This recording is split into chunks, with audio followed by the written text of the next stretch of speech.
Ce livre parle d'un moment essentiel de la libération de l'Europe, le moment où on découvre les camps de concentration et les camps de la mort.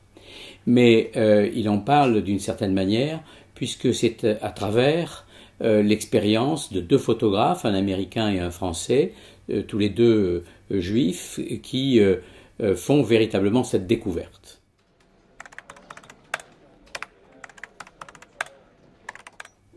Cette découverte se fait dans des conditions un petit peu particulières, puisqu'on a le sentiment que, et c'est tout à fait inattendu, les camps sont découverts les uns après les autres un petit peu par hasard.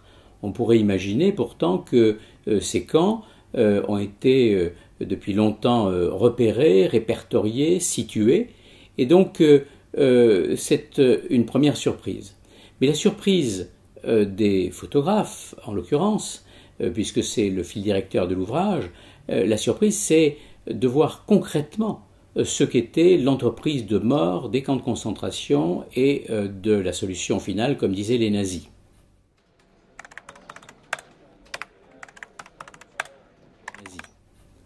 Les conséquences de cette découverte des camps, c'est que l'opinion internationale prend conscience du caractère absolument atroce d'une dictature dont on savait déjà qu'elle était particulièrement violente. Elle s'était exercée aussi bien en France que dans le reste de l'Europe et évidemment à l'Est, en Union soviétique, en Ukraine et dans les pays baltes. Et en Pologne bien sûr.